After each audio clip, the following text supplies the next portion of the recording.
ચલો મિત્રો, આજે ફિઝિક્સ સ્ટાન્ડર્ડ 12 ગતિમાન વિદ્યુત ભાર અને ચુંબકીય ક્ષેત્રમાં આજે આપણે સોલેનોઇડ જોઈશું. બરોબર ને? તો દોસ્તો, સોલેનોઇડ કોને કહેવાય? તો જુઓ,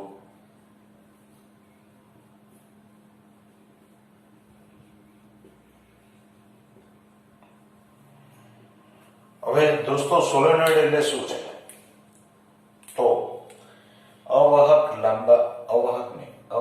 આવરણ ચડાવેલા લાંબા વાહક તારનું બનાવેલું હેલિકલ ગુચ્છું. હવે આવા લાંબા વાહક તારને કેવી રીતે વીંટાળવામાં આવે? તો પાસ પાસે રહે તે પ્રમાણે વીંટાળવામાં આવે છે. તો આપણે એવું પણ લખી શકીએ કે પાસ પાસે રહેલા લાંબા વાહક તારનું બનાવેલું હેલિકલ ગુંચડાને સોલેનોઇડ કહે છે. તો પાસ પાસે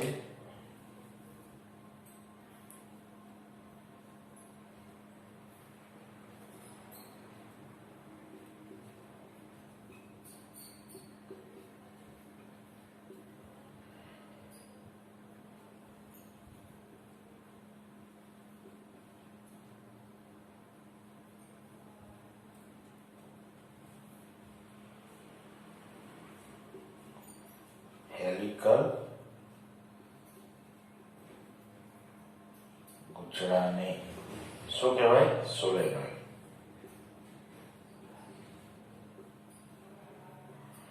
બરોબર? લાંબા વાહકતાને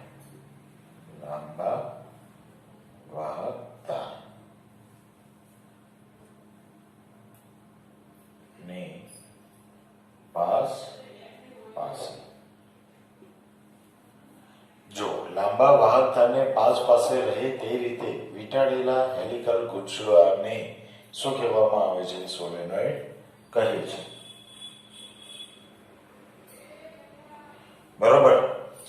હવે આ વાહક તાર ઉપર શું કરેલું હોય? તો અવાહક પડ ચડાવેલું હોય છે. તો વાહક તાર ઉપર અવાહક પડ ચડાવેલું હોય. કેમ? કારણ કે ખૂબ જ પાસ પાસે હોય ત્યારે એકબીજાના સંપર્કમાં આવે તો તે એકબીજાથી અલગ કરી પાડી શકાય. તો આ વાહક તારો પર ઇનેમલ કરેલું હોય છે. વાહક તાર પર ઇનેમલ આવરણ અથવા તો ઇનેમલ કરવામાં આવે છે. કરેલ હોય છે. બરોબર? હવે ચલો વાહક તારને આપણે કેવી રીતે વીંટાળીએ છીએ તો જુઓ આકૃતિમાં. તો આકૃતિ હું તમને દર્શાવું સરસ મજાની. તો એની અંદર આકૃતિમાં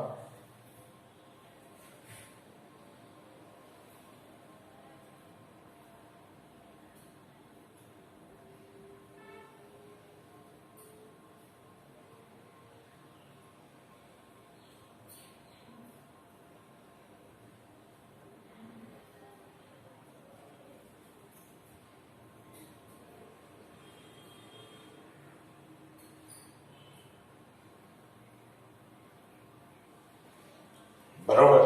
તો આ પ્રમાણે વાહક તારો વીંટાળેલા હોય છે. અહીંયા આકૃતિમાં માત્ર તમને એક જ ભાગ વાહક તારોનો વીંટાળેલા વાહક તારોનો એક જ ભાગ અર્ધવર્તુળ આકારે દર્શાવેલો છે. બરોબર? હેલિકલ એટલે કેવું ગુચ્છું? તો નળાકાર ગુચ્છું.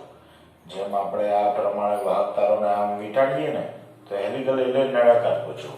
એમાં પાછળનો ભાગ ના દેખાય, ખાલી માત્ર આગળનો ભાગ દેખાય. ખ્યાલ આવી ગયો? હવે બીજું કે જો સોલેનોઇડની હું આકૃતિ દોરી દઉં તો આપણે જેમ એક નળાકાર લઈ લો, એક નળાકાર પાઇપ ઉપર આપણે અહીંયા જેમ વાહકતાને વીંટાળતા હોઈએ તો એ પ્રમાણે અહીંયા વીંટાળી દેવાનું.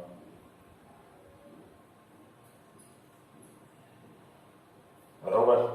તો આ કહેવાય સોલેનોઇડ. તમને અહીંયાથી બીજો વાયર બહાર નીકળે, કરંટ અહીંયાથી અંદર જાય, આ પ્રમાણે અંદર જાય. બરોબર? પછી બહાર ક્યાંથી આવે? તો અહીંયાથી આ પ્રમાણે જાય. ચલો આની જગ્યાએ અહીંયાથી આ પ્રમાણે એને વીંટાળો તો અહીંયાથી કરંટ અંદર જાય, આ ભાગેથી આ પ્રમાણે જઈ અહીંયાથી બહાર નીકળે. ખ્યાલ આવી ગયો? હવે જો એક રિંગને લઈ લઈએ તો આ એક રિંગ ઉભા સમતલમાં, હું તમને અહીંયા એક રિંગ દર્શાવું તો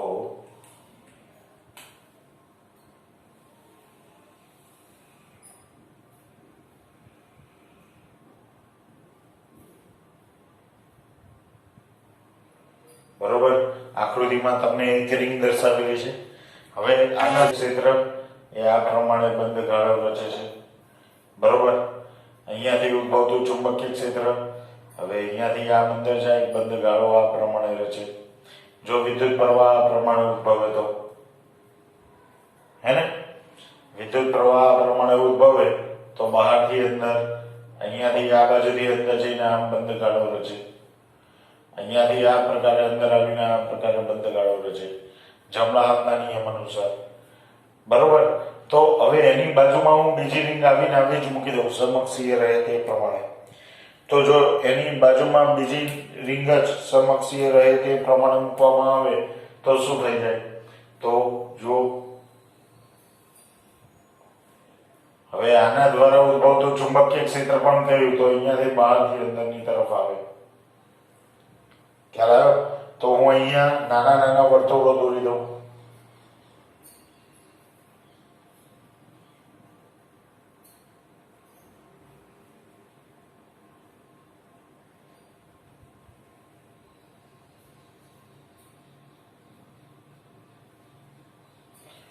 કમ્પ્લીટ.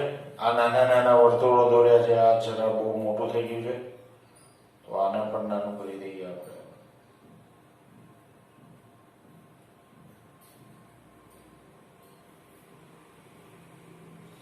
હવે આમાં વિદ્યુત ઉદ્ભવતા ચુંબકીય ક્ષેત્રની દિશા દર્શાવેલી છે જે આ પ્રમાણે બંધ ગાળા રચે છે. એટલે અહીંયા આગળ ચુંબકીય ક્ષેત્ર કેવું છે તો પરસ્પર વિરુદ્ધ દિશામાં. આનું ચુંબકીય ક્ષેત્ર ઉપરની તરફ, આનું ચુંબકીય ક્ષેત્ર નીચેની તરફ, બંને સમાન મૂલ્યના પરસ્પર વિરુદ્ધ દિશામાં. એટલે પાસે રહેલા આંટાના બહારના ભાગના નજીકના વિસ્તારમાં, પાસે રહેલા આંટાના બહારના ભાગના નજીકના વિસ્તારમાં એકબીજાની અસરને કેવી કરે છે તો નાબૂદ કરે છે. બરોબર, તો અહીંયા પણ એવી જ રીતે છે. આનું ચુંબકીય ક્ષેત્ર ઉપરની તરફ, આનું ચુંબકીય ક્ષેત્ર એ નીચેની તરફ. એટલે દરેક આંટાના પાસે રહેલા દરેક આંટાના બહારના ભાગના નજીકના વિસ્તારમાં એકબીજાની અસરને શું કરે છે? નાબૂદ કરે છે. તો અહીંયા પણ આ પ્રમાણે એનું ચુંબકીય ક્ષેત્ર દર્શાવેલું છે. હવે જો વચ્ચેના ભાગમાં ચુંબકીય ક્ષેત્ર કેવી રીતે ગણવું? તો દરેક આંટા દ્વારા, દરેક આંટાને કેવો આંટો ગણવો? વર્તુળાકાર. દરેક આંટા દ્વારા ઉદ્ભવતા ચુંબકીય ક્ષેત્રના સદિશ સરવાળા જેટલું. એટલે વચ્ચેના ભાગમાં આનું એ ચુંબકીય ક્ષેત્ર કેવી રીતે હશે તો આ પ્રમાણે હોય. બરોબર ને? તો વચ્ચેના ભાગમાં ચુંબકીય ક્ષેત્ર કેવું થઈ જાય? તો પછી આ બંનેનો સદિશ સરવાળો થાય.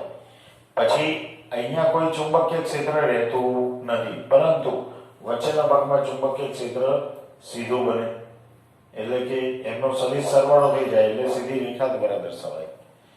તો વચ્ચેના ભાગમાં ઉદ્ભવતું ચુંબકીય ક્ષેત્ર એ દરેક રિંગના ઉદ્ભવતા ચુંબકીય ક્ષેત્રના સદિશ સરવાળા જેટલું હોય છે. ખ્યાલ આવી ગયો? એટલે એ કેવું લેવામાં આવે તો નિયમિત હોય છે. તો વચ્ચેના ભાગમાં ચુંબકીય ક્ષેત્ર એ દરેક રિંગ દ્વારા ઉદ્ભવતા ચુંબકીય ક્ષેત્રના સદિશ સરવાળા જેટલું. બરોબર.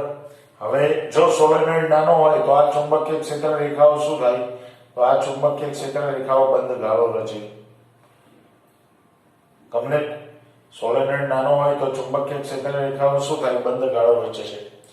જો સોલેનોઇડ અતિ લાંબો હોય, અતિ લાંબો એટલે તેની ત્રિજ્યાની સરખામણીમાં, રિંગની ત્રિજ્યાની સરખામણીમાં જેનું પરિમાણ વધારે હોય તેવા સોલેનોઇડને લાંબા સોલેનોઇડ તરીકે ઓળખવામાં આવે. રિંગના ત્રિજ્યાની સરખામણીમાં જો પરિમાણ અતિ લાંબુ હોય તો તેવા સોલેનોઇડને લાંબા સોલેનોઇડ તરીકે ઓળખવામાં આવે છે. બરોબર ને? તેવા સોલેનોઇડને લાંબો સોલેનોઇડ પણ કહે છે. હવે આને જો હું અહીંયા આ પ્રમાણે દર્શાવી દઉં તો આખો નળાકાર બની જશે. જો આને બોર્ડર વડે દર્શાવી દઈએ તો આખો નળાકાર બની જાય. ખ્યાલ આવ્યો? આ પ્રમાણે બોર્ડર દર્શાવી દઈએ તો નળાકાર બની જાય. બરોબર ને? આ નળાકારની સપાટીઓ છે.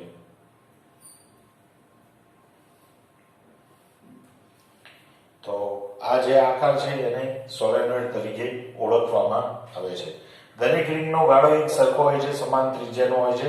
આકૃતિમાં થોડુંક તમને નાનું મોટું દેખાતું હશે, પરંતુ દરેક રિંગનો ગાળો એક સમાન ત્રિજ્યાનો હોય છે. બરોબર, તમને હવે જો અહીંયા આગળ આકૃતિમાં તમને જે દર્શાવેલો છે એ નળાકારનો એક જ ભાગ દર્શાવેલો હતો, માત્ર માટે આ જે ગાળાઓ હતા એ અર્ધવર્તુળાકાર હતા. તો ચુંબકીય ક્ષેત્ર એ કેટલો? તો ચુંબકીય ક્ષેત્ર દરેક રિંગના ચુંબકીય ક્ષેત્રના સદિશ સરવાળા જેટલો.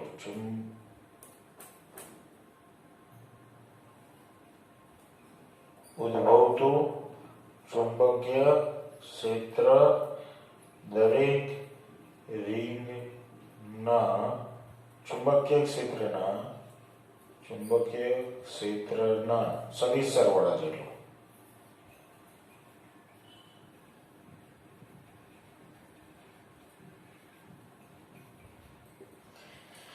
બરોબર. હવે જો એક નાનકડી વસ્તુ બીજી લઈ લો કે આકૃતિમાં તમને એક ચુંબકીય ક્ષેત્રની એટલે કે સોલેનોઇડની રૂપરેખા દર્શાવો. તો જેમાં ડોટ ચિહ્ન જે છે, જે ટપકાઓ છે, એ શું દર્શાવે કે વાયર અંદરની તરફ જાય છે અને અહીંયા ક્રોસમાંથી બહાર આવે છે. એટલે અહીંયા એક આટો થાય, પછી બહાર નીકળે, પાછો અંદર જાય, પાછું બહાર નીકળે, પાછો અંદર જાય, એટલે અહીંયાથી બહાર નીકળતો બતાવીએ. બરોબર. તો આ પ્રમાણે અહીંયા વાયરની દિશા દર્શાવેલી છે. એના વિસ્તારમાં ઉદ્ભવતું ચુંબકીય ક્ષેત્ર કેવું છે? તો અંદરની બાજુ ચુંબકીય ક્ષેત્ર રેખાઓ સમાંતર છે, એકબીજાને સમાંતર છે. તો જ્યાં આગળ ચુંબકીય ક્ષેત્ર રેખાઓ સમાંતર હોય એટલે એ જગ્યાએ ચુંબકીય ક્ષેત્ર કેવું? સમાન. તો અંદરના ભાગમાં ચુંબકીય ક્ષેત્ર અંદરના ભાગમાં ચુંબકીય ક્ષેત્ર હવે P બિંદુએ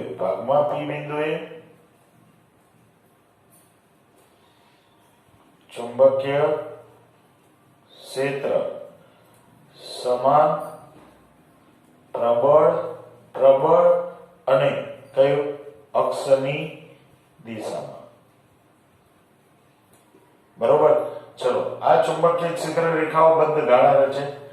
તો અહીંયા કોઈ ક્યુ બિંદુ લઈ લો. તો આ ક્યુ બિંદુ લઈ લઈએ. તો ક્યુ બિંદુ આગળ ચુંબકીય ક્ષેત્ર કયું? તો ક્યુ બિંદુ આગળ ચુંબકીય ક્ષેત્ર એ સ્પર્શકની દિશામાં. અંદરના ચુંબકીય ક્ષેત્રને પ્રતિ સમાંતર, અક્ષને સમાંતર. તો ક્યુ બિંદુએ ચુંબકીય ક્ષેત્ર નિર્બળ અક્ષને પ્રતિ સમાંતર, અંદરના ચુંબકીય ક્ષેત્રને પ્રતિ સમાંતર, અક્ષને સમાંતર. બરોબર ને? કમ્પ્લીટ. તો ક્યુ બિંદુ આગળ ચુંબકીય ક્ષેત્ર નિર્બળ, ચુંબકીય ક્ષેત્ર અંદરના ચુંબકીય ક્ષેત્રને કેવું? તો પ્રતિ સમાંતર. અને અક્ષને કેવું? તો અક્ષને સમાંતર. બરોબર. તો આ સોલેનોઇડ હતું. તો સોલેનોઇડ વિશે જોઈ લો ફટાફટ.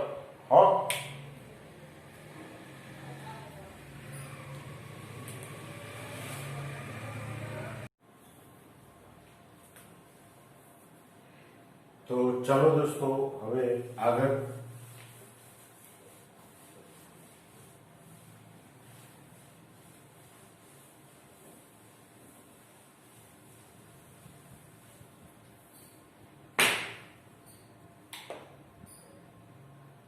સોલેનોઇડના અંદરના ભાગમાં ઉદ્ભવતું ચુંબકીય ક્ષેત્રનું સૂત્ર મેળવો. તો સોલેનોઇડના અંદરના ભાગમાં ઉદ્ભવતું ચુંબકીય ક્ષેત્રનું સૂત્ર.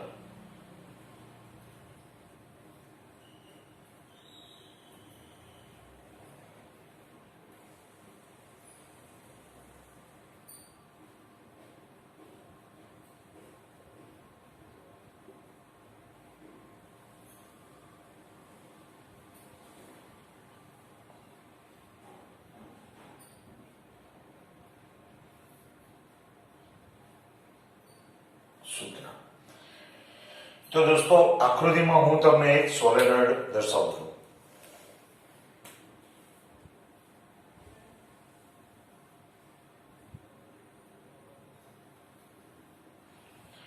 આ સોલેનોઇડનો આડછેદ આકૃતિમાં દર્શાવેલ છે.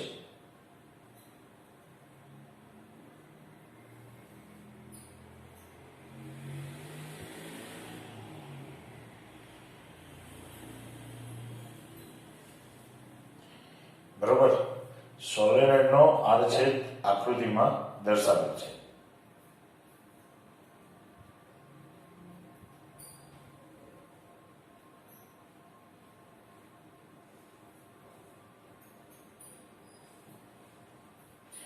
જ્યાં ટપકા એ શું દર્શાવે છે તો વાહક તાર અહીંયા અંદર દાખલ થાય છે અને ચોકડીએ દર્શાવે છે કે વાહક તાર અહીંયાથી બહાર નીકળે છે.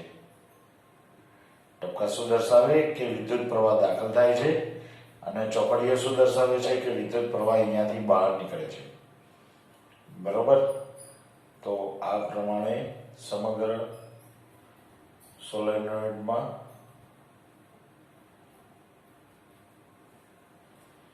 કમ્પ્લીટ. હવે આના લીધે ઉદ્ભવતું ચુંબકીય ક્ષેત્ર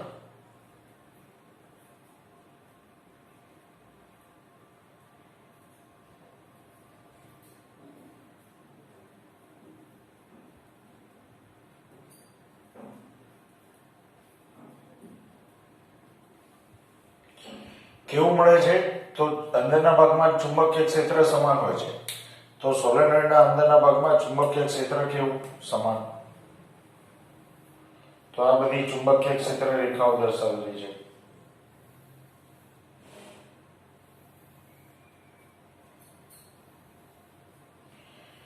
હવે મારે અહીંયા કોઈ પી બિંદુ આગળ ચુંબકીય ક્ષેત્ર શોધવું છે. બરોબર, તો પી બિંદુમાંથી પસાર થતું એક એમ્પિરિયન લૂપ લો. તો પી બિંદુમાંથી પસાર થતું એક સામાન્ય એમ્પિરિયન લૂપનો વિચાર કરો. હવે આ કયો ભાગ છે, કોનો ભાગ છે તો આ એક ખૂબ લાંબા સોલેનોઇડનો ભાગ છે. બરોબર, આ લાંબા સોલેનોઇડનો ભાગ છે. હવે લાંબા સોલેનોઇડને આદર્શ સોલેનોઇડ તરીકે ગણવામાં આવે. એટલે લાંબા સોલેનોઇડના બહારના ભાગમાં ચુંબકીય ક્ષેત્ર શૂન્ય હોય છે. તો લાંબા સોલેનોઇડના બહારના ભાગમાં ચુંબકીય ક્ષેત્ર કેવું શૂન્ય. તો હવે એમ્પિરિયન લૂપ કયું ધારેલું છે તો એ અહીંયાથી ગણો. એ બી સી ડી. તો પી બિંદુ આગળ ચુંબકીય ક્ષેત્ર શોધવું હોય તો પી બિંદુને સમાવતું એમ્પિરિયન લૂપ લઈ લો. જે આપણે અહીંયા કયું લીધું તો એબીસીડી એમ્પિરિયન લૂપ. તો પહેલા તો લાંબુ સોલેનોઇડ ધ્યાનમાં લીધેલો છે. તો લાંબા સોલેનોઇડને આદર્શ સોલેનોઇડ ગણવો.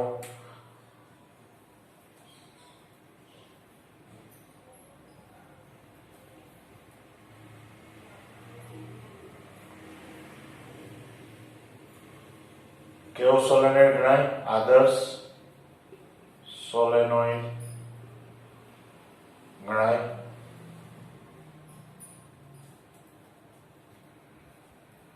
આદર્શ સોલેનોઇડના બહારના ભાગમાં ચુંબકીય ક્ષેત્ર કેવું શૂન્ય ધારેલ છે. બરોબર, એટલે એક આદર્શ સોલેનોઇડ એટલે આપણે પરિકલ્પના કરી છે કે આદર્શ એટલે એના બહારના ભાગમાં કોઈ ચુંબકીય ક્ષેત્ર હોતું નથી. બરોબર, કમ્પ્લીટ. ચલો, બહારના ભાગમાં ચુંબકીય ક્ષેત્ર કેવું છે તો ચુંબકીય ક્ષેત્ર B = 0. બરોબર, પી બિંદુ આગળ એબીસીડી. તો એબીસીડી શું છે એબીસીડી = પી બિંદુને સમાવતું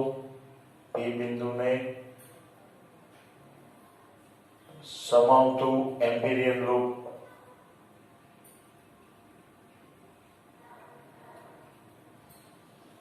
બરોબર ને, એબીસીડી એ શું છે પી બિંદુને સમાવતું એમ્પિરિયન લૂપ છે. હવે એમ્પિયરના સર્કિટરના નિયમ અનુસાર તો સર્કિટરના નિયમ અનુસાર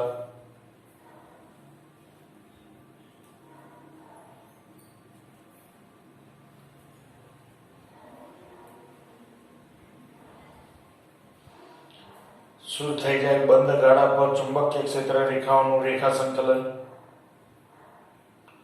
is equal to μ0 into sigma I, μ0 into I, બરોબર?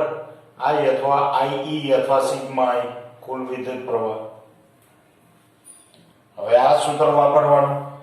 હવે બંધ ગાળો તો બંધ ગાળો, આ બંધ ગાળાનું જ નિશાની છે, આ વર્તુળ છે એ બંધ ગાળાની નિશાની. એટલે શરૂઆત ક્યાંથી કરીએ? તો A થી B. તો પહેલા ચુંબકીય ક્ષેત્ર રેખાનું સંકલન અહીંયાથી કરો. આટલી લંબાઈને કેટલી ધારી લો? તો h ધારી લો, h. બરોબર? તો ચલો પહેલા તો B dl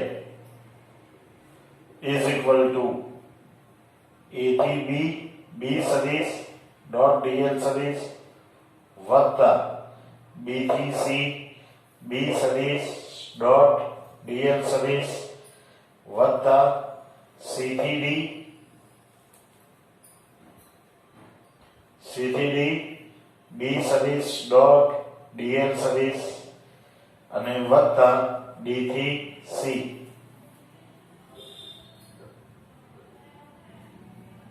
B સદિશ ડોટ dl સદિશ. જો A થી B, B થી C, C થી D અને D થી પાછા A, D થી A.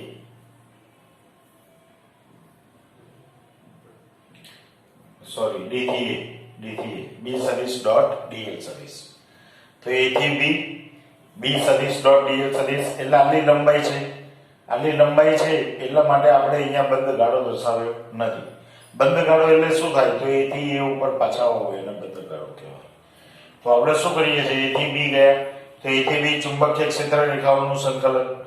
પછી B થી C જઈએ તો B થી C ચુંબકીય ક્ષેત્ર રેખાઓનું સંકલન. C થી D ચુંબકીય ક્ષેત્ર રેખાઓનું સંકલન અને D થી A તો D થી A ચુંબકીય ક્ષેત્ર રેખાઓનું સંકલન. હવે C થી D એ કેવો ભાગ છે? તો સોલેનોઇડની બહારનો ભાગ. સોલેનોઇડના બહારના ભાગમાં ચુંબકીય ક્ષેત્ર કેવું છે? શૂન્ય છે. માટે CD માટે હવે અહીંયા જો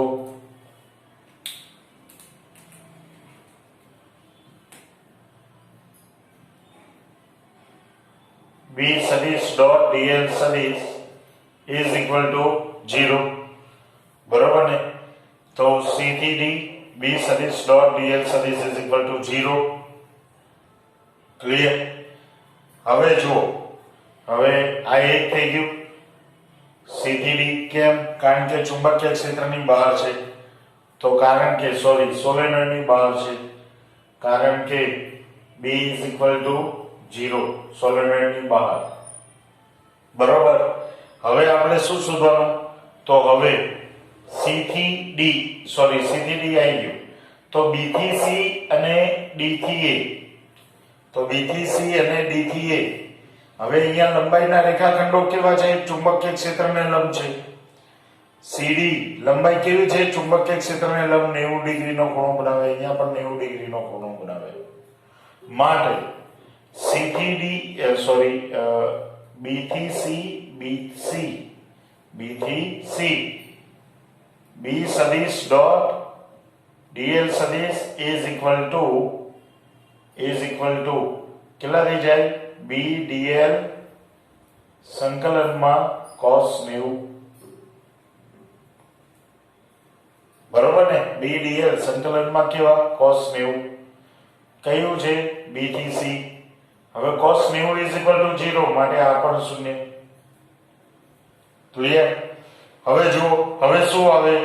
તો હવે આવે છે C થી D. C થી D નહીં, D થી A. તો D થી A એટલે આ ભાગ.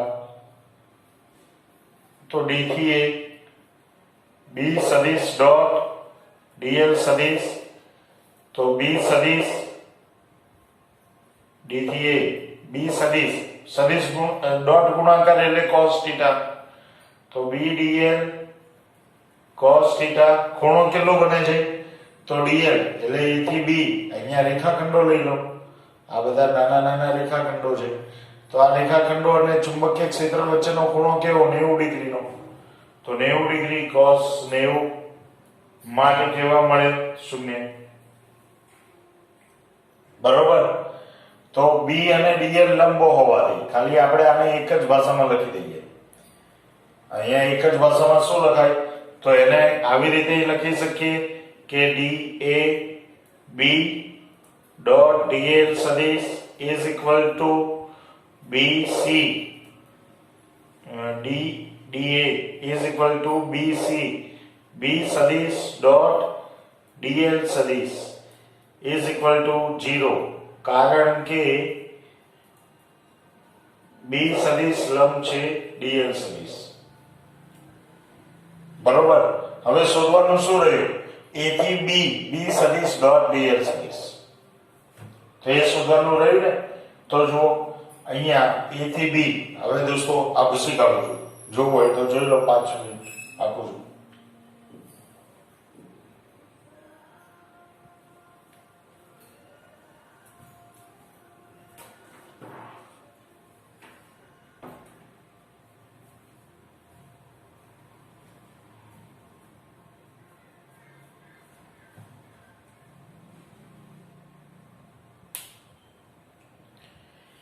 ચાલો દોસ્તો હવે આને આપણે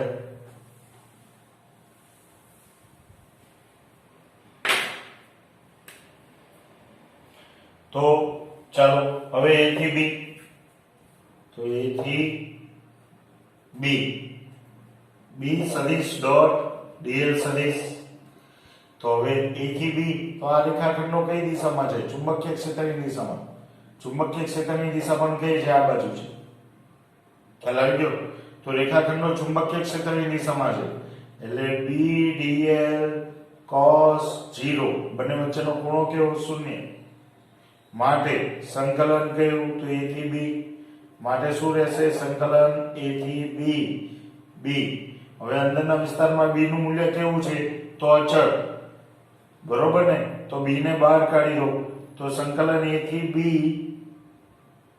કોનું સંકલન તો dl રેખાખંડોનું સંકલન ક્યાં સુધી સંકલન તો A થી શરૂઆત કરો B સુધી તો A થી B ની લંબાઈ કેટલી છે તો h જેટલી છે h જેટલી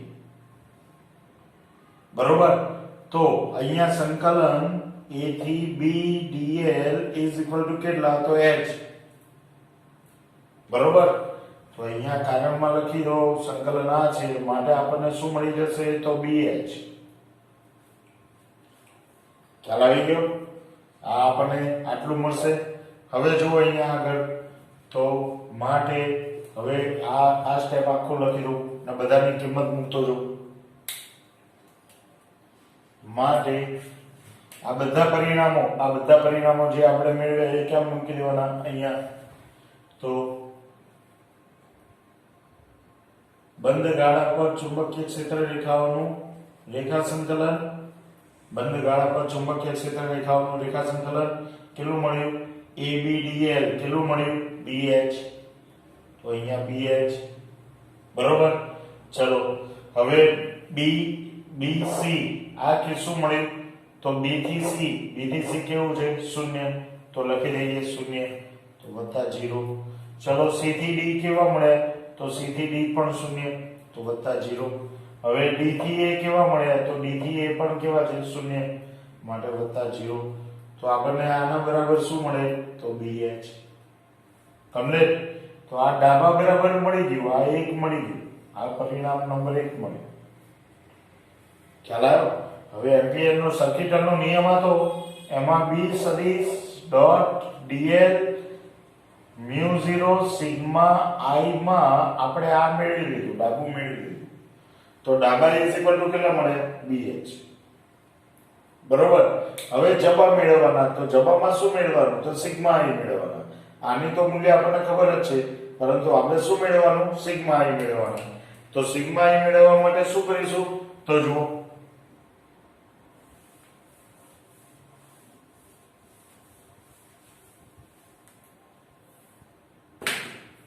આ ખૂબ IMP થિયરી છે પૂછાય છે 3 થી 4 માર્કમાં આ થિયરી આવે તો ચલો સિગ્મા I તો એના માટે શું કરીએ તો એકમ લંબાઈ દીઠ આંટાઓની સંખ્યા કેટલી n મારે શું કરવાનું તો આ એમ્પિયર નો સર્કિટનો નિયમ શું કહે છે કે ચુંબકીય ક્ષેત્ર રેખાઓનું બંધ ગાળા પર સંકલન એ તેના દ્વારા ઘેરાતા વિદ્યુત પ્રવાહ અને પરમિએબિલિટીના ગુણાકાર જેટલો હોય છે. તો તેના દ્વારા ઘેરાતો વિદ્યુત પ્રવાહ શોધવાનો. તો લૂપની લંબાઈ કેટલી છે? h છે, h. તો h માંથી પસાર થતો વિદ્યુત પ્રવાહ કેટલો? તો એના માટે મારે ધારવું પડશે. હવે મેં અહીંયા ડાબા મેળવી લીધા. ડાબા કેટલા મળ્યા? bh મળ્યા એમ્પિયરના સર્કિટના નિયમમાં. હવે મારે શોધવાના સિગ્મા i. સિગ્મા i માટે શું કરવાનું? તો સિગ્મા i માટે મારે એકમ લંબાઈ દીઠ આંટાઓની સંખ્યા ને દરેક આંટામાંથી i જેટલો વિદ્યુત પ્રવાહ પસાર થાય. બરોબર ને? તો એકમ લંબાઈ દીઠ પહેલા તો ધારી લો એકમ લંબાઈ દીઠ આંટા ની સંખ્યા is equal to n. ધારો કે બરોબર. તો હવે કેટલી લંબાઈ છે? તો એમ્પિરિયલ લૂપની લંબાઈ છે h. તો h લંબાઈમાં પસાર થતા આંટાની સંખ્યા, h લંબાઈમાં પસાર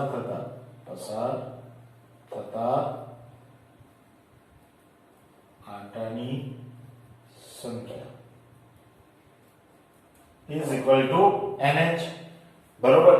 તો nh એ શું છે? એકમ લંબાઈમાંથી પસાર થતા h લંબાઈમાંથી પસાર થતા આંટાની સંખ્યા. જો એક આંટામાંથી વિદ્યુત પ્રવાહ એક આંટામાંથી પસાર થતો વિદ્યુત પ્રવાહ કેટલો? તો એક આંટામાંથી પસાર થતો વિદ્યુત પ્રવાહ I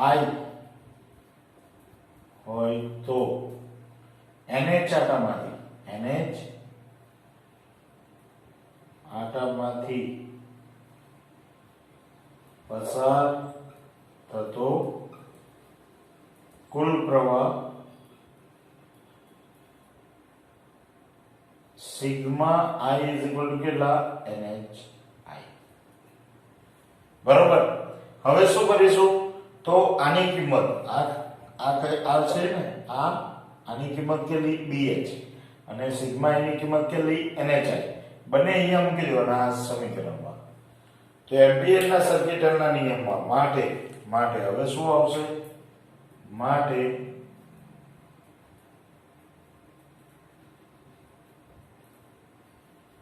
μ0 સિગ્મા I.